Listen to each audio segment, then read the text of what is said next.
This is what the radar may look like across portions of the Ohio Valley Thursday around 5 o'clock Eastern Time. Hey there, friends. I'm meteorologist Shane Smith, and we are tracking chances of severe weather for Thursday across portions of Kentucky, Illinois, Indiana, and Ohio. So let's talk about what to expect right now across the bluegrass. We've got a little bit of a front stalled out just off to our north. Now it's going to lift northward tomorrow as a warm front, and as that front lifts north, we're going to drag some warmer air in and bring in a few showers and thunderstorms. You can see already a few showers tonight down off to our south and a little bit rolling across eastern Kentucky tonight. And as we go through the remainder of the evening, we will see those showers lift north. But it's tomorrow evening that I am targeting our best chance of severe weather, tomorrow afternoon and evening. And it's going to be mainly up in northern Kentucky along the Ohio River, running pretty much from Paducah up to Cincinnati. Y'all are under a 2 out of 5 on the severe weather scale, a slight risk, while a good chunk of the rest of the state is under a marginal risk, a 1 out of 5. So what does that mean? Well, the marginal risk, which most of the state is under, means isolated severe thunderstorms are possible. Not going to be a ton of them. They're going to be very limited in duration, coverage, or intensity. So this is not going to be a big severe weather outbreak, but a couple storms may be on the strong to severe side. Remember, what makes a thunderstorm severe? It has to have 58 mile per hour winds or 1 inch diameter hail. Now we step up to the slight risk. Scattered severe thunderstorms are possible. So we may go 2 or 3 cells that may start spiking off warnings. They're typically short lived, not widespread, or not as intense, but you may get 1 or 2 that can pop up. And even in that slight risk, you can occasionally get a spin up tornado, usually on the weaker side, but a tornado's a tornado, and that's not something we really want to deal with. But the threat is at least somewhat on the table. We'll talk about that a little bit more here in just a second. Let's go into the future. This is the overnight. This is the HRRR model, and it's showing showers and thunderstorms continuing to lift north. So southern Kentucky, maybe a little bit of a soggy night as those showers roll on through as that warm front tracks to the north. Temperatures also not going to drop much. In fact, we're going to climb. By tomorrow morning, we're going to be into the 60s by about 10 a.m.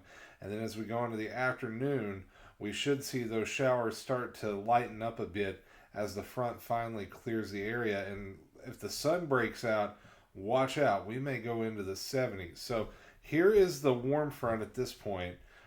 Pretty much stretched from over around Greensboro, North Carolina, up through Beckley, West Virginia, over to Ashland, and back off towards Columbus. So that's where the leading edge of that warmer area is. You'll notice the thunderstorms there, but the cold front quickly approaching from the west. And it's at this point is when the severe weather could start moving in. Let's take a look at the individual threats. Here's the threat of tornadoes. In the brown, there's a 5% chance of tornadoes on Thursday.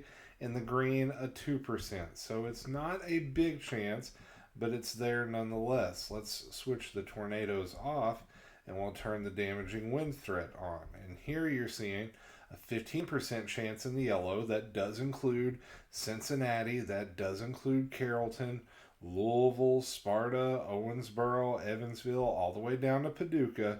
Y'all have the best chance of severe weather in the state tomorrow. And in the brown, a 5% chance of damaging winds, once again, 58 miles per hour or higher. Hail probability looking pretty similar, although it's even further north, barely covering Covington and parts of Owensboro in that 15% chance, the 5% chance in the brown for the rest of the state. So I'm not expecting a ton of hail. You may get a little bit of hail tomorrow, but the better chance of that severe weather for the tornadoes, hail, and wind going to be up really in southern Indiana between Louisville and Indianapolis looks to be the best location for that. Now, let's go into the afternoon. Here we are, 4 o'clock in the afternoon. Few isolated thunderstorms in eastern Kentucky. The warm front's now north of the Ohio River. Here comes the cold front. This is when we'll have the best chance of severe weather in western Kentucky, is around 4 or 5 o'clock in the afternoon. that will push eastward. And we got to watch out to see if any cells break out ahead of that main line. We've also got to watch down here in southern Kentucky to see if we clear the sky out or if we have showers and clouds. If we clear the sky out, we may see some worse storms because the big limiting factor on these storms is going to be instability. You need sunshine, you need humidity. We're going to have the humidity, but we're not really going to have the heat to really fuel these thunderstorms up to their full potential, which is a-okay with me.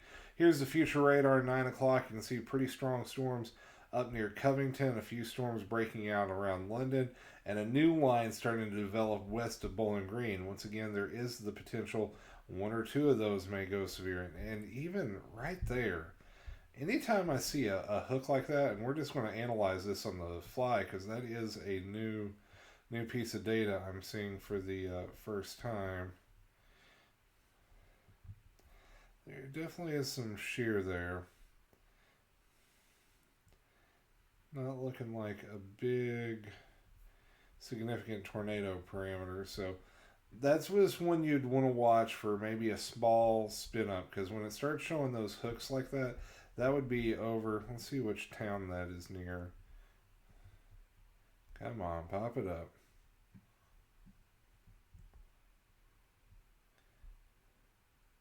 Raywick, Springfield, Forkland. That's around 11 o'clock tomorrow night. So we've got to watch and see if that future radar comes out. Even that cell north of Bowling Green over towards Litchfield tomorrow night, 10, 11 o'clock, could be pretty potent if the future radar on the HRRR model is correct. Lexington, you're going to have a pretty good thunderstorm roll through midnight or just before.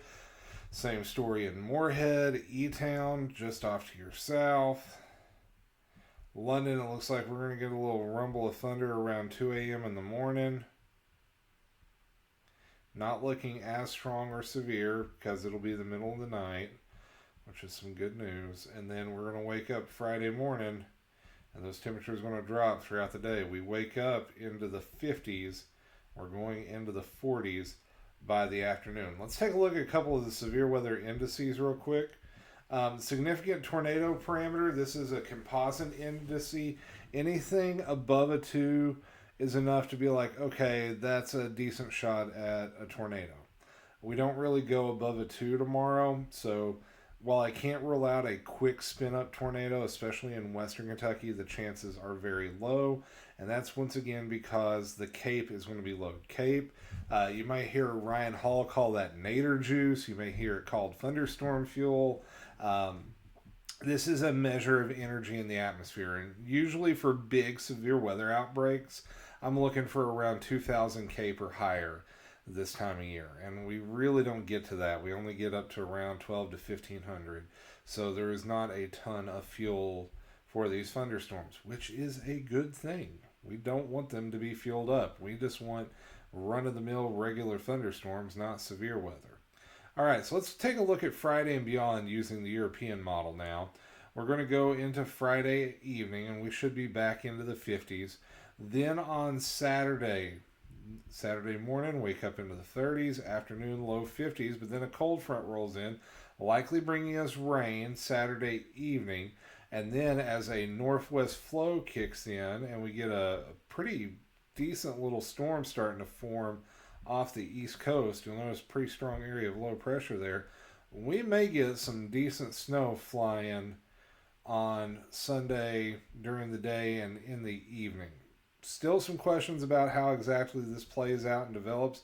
I will say this run of the European model has been a little bit more aggressive than some of the other models, but we will continue to watch the trends. But yeah, that may be some scattered snow showers on Sunday going into Monday morning. May cause a few travel troubles and maybe a slick spot or two, although the ground has been a little warmer lately. We finally melted most of those snow piles off, or at least the bulk of them, but there is still that chance of some snow flying on Sunday across the bluegrass. Also, speaking of flying, let's talk about the wind because the wind could be pretty potent with this storm system. Here's Thursday at noon from the North American model. You'll see that even outside of thunderstorms, we're going to see wind gusts 30 to 40 miles per hour. So you definitely want to make sure all your patio furniture is secure, make sure the trash can's secure. It shouldn't have a ton of lawn decorations right now, but if you do, go ahead and secure them because we will see some gusts 30 to 40. I do have a little bit of a concern for power outages from those kind of winds after having that ice back a few weeks ago. I don't know how well those trees have recovered since then, so that is something to keep an eye out for, is some potential power outages tomorrow due to weakened tree limbs coming down in those 30 to 40 mile per hour gusts outside of storms. So, recapping the forecast, tomorrow we're warm. We'll likely hit 70 if we get sunshine, otherwise upper 60s. 50s on Friday and Saturday. We cool it out big time Sunday. We watch for the potential of snow Sunday into Monday morning. And then temperatures rebound as we go into the end of the next week. So kind of typical winter stuff early in the week, and then back to another fall spring by the end of next week. So that's going to do it for me tonight, friends. I will have updates as necessary tomorrow. And just take care and make sure you got a plan. Know where your severe weather shelter is. Know where to go if a tornado warning is issued for your area. Have your ready bag ready to go, so have supplies in it. Have hard hats or helmets. Have good solid steel toe shoes or good solid shoes. Once again, this is mainly going to be in northern and western Kentucky for the worst threat of severe weather. This is not looking like a major outbreak. This is looking like a 1 or 2 storm kind of deal may go severe, but we know all it takes is one storm going severe to cause some problems. So that is it for me tonight. Thank you so much for tuning in. If you enjoy what I do here on Facebook or on YouTube, please hit that like or subscribe button. It helps out a ton. Share out my content. We are getting close to 1,000 subscribers on YouTube and about 3,500 on Facebook. So let's keep that growth going. Thank you guys so much for your support. I will have updates tomorrow throughout the day, so be sure to tune in for those. Until then, take care, stay weather aware, and I'll see y'all in the next one.